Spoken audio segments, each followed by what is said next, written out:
et bienvenue dans notre nouvelle émission Super Buzzer. Nous accueillons tout de suite nos 3 candidats. Grace. Salut. Quentin. Salut les copains. Et Romane. Bonjour. Aujourd'hui, notre Super Buzzer aura comme thème le commerce équitable. Bon, je pense que nous allons avoir besoin d'une petite explication. Séquence numéro 1. Une explication, pas de problème.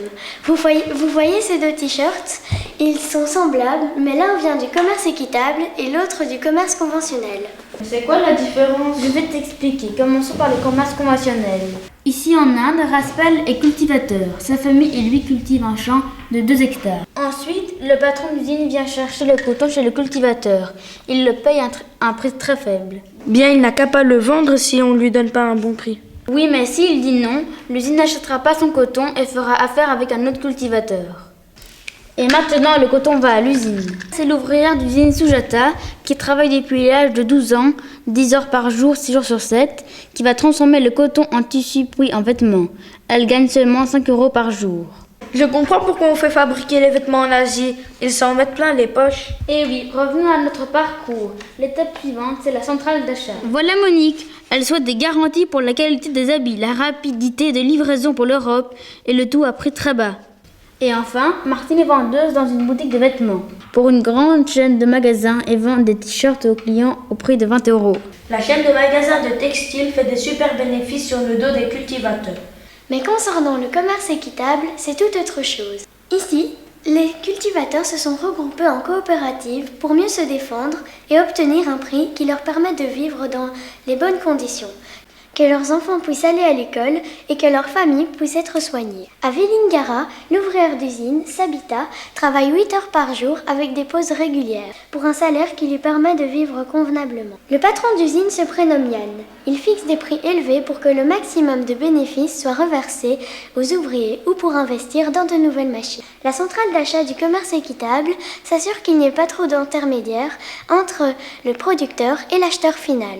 La dernière étape, le vêtement est en magasin. Le prix est un peu plus cher, mais cela aidera à payer les différents ouvriers dans tout le parcours du coton. J'espère que vous avez été bien attentifs, puisque voici la première question de Super Buzzer. Une question super facile pour commencer. Comment appelle-t-on le commerce qui veille à ce que les producteurs soient correctement rémunérés et aient de bonnes conditions de travail? Grace, tu es la première à avoir buzzé, on t'écoute. Équitation. Je vois que nous avons une grande sportive. Équilibrage. On n'est pas loin, candidat numéro 3. Commerce équitable. C'est effectivement la bonne réponse. Vous venez de gagner les 5 premiers points. Grâce et Romain, il va falloir vous rattraper. Alors soyez bien attentifs à la séquence numéro 2. C'est très bien de parler du commerce du coton, mais il faudrait peut-être commencer par le début. Savez-vous comment sont fabriqués vos t-shirts? Eh bien, tout commence ici, dans le champ de coton. Le cotonnier mesure plus ou moins 1,50 m et demande beaucoup d'eau et de soleil. Le coton est la fibre végétale qui entoure les graines. Une fois le cotonnier en fleur, c'est la récolte. La récolte se fait à la main dans les pays les moins développés. Et oui, même que parfois ce sont les enfants qu'on envoie récolter le coton dans les champs au lieu d'aller à l'école. Heureusement, dans les pays industrialisés, la récolte se fait avec des machines. Ensuite, le coton est amené à l'usine. On y sépare le coton des graines. C'est l'égrainage. Le coton est alors mis en balle.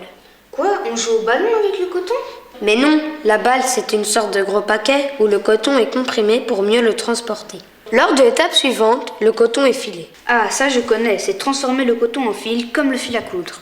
Après cela, les fils sont teints dans différentes couleurs. Les fils de coton sont alors tissés dans des machines appelées métiers à tisser. En mélangeant le fil ensemble, on obtient alors du tissu. Ah oui, un fil au-dessus, un fil en dessous, je connais, c'est trop facile.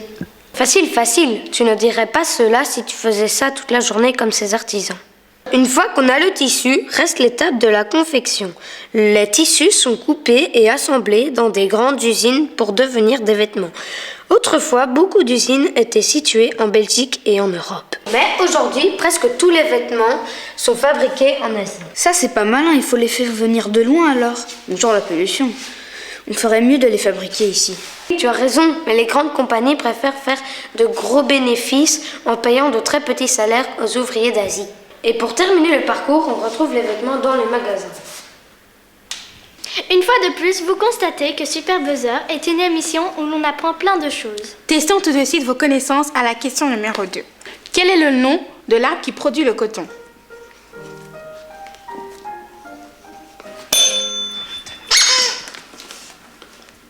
Je pense que cette fois, nous allons avoir un ex-aequo. En tout cas, vous avez tous donné la même réponse.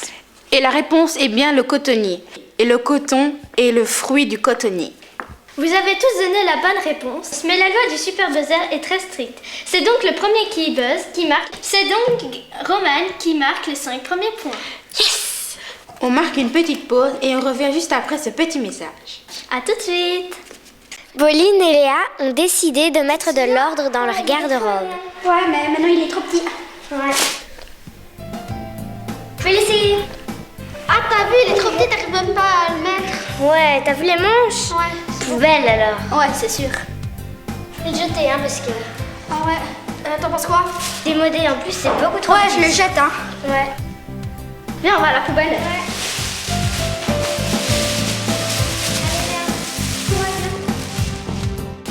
Ça fait quand même un bon débarras. C'est clair.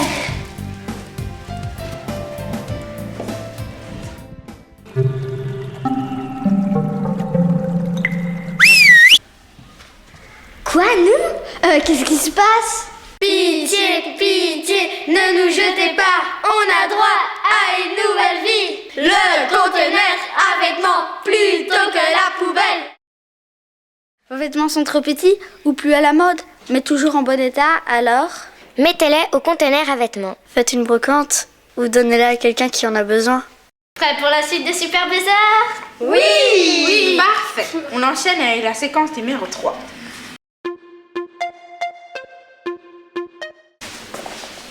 Salut. Tu vas où? Je vais pêcher à la mer d'Aral. Tu sais au moins où ça se trouve?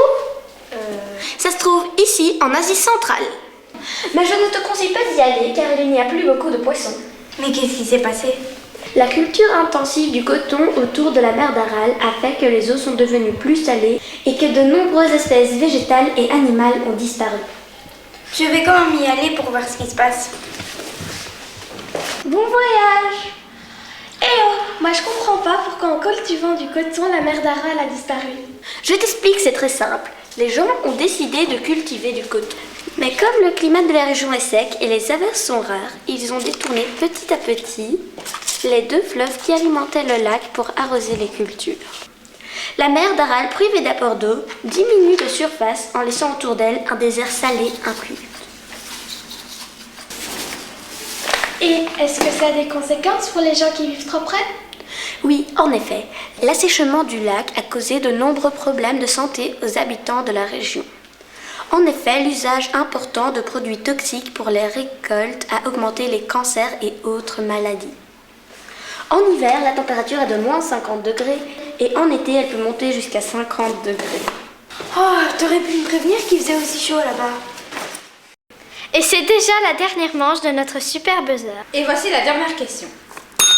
La mer d'Aral est située en Asie centrale. Sa superficie est de 68 000 m² en 1960, soit 2 fois la superficie de la Belgique. En 2004, elle n'était plus que 17 000 m², soit un quart. Stop, Grâce. Vous devez attendre que je pose la question, ne stressez pas comme ça.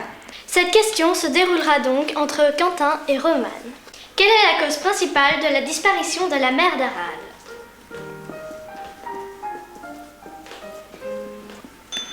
La culture du coton. L'irrigation des champs de coton. Cela demande une petite délibération.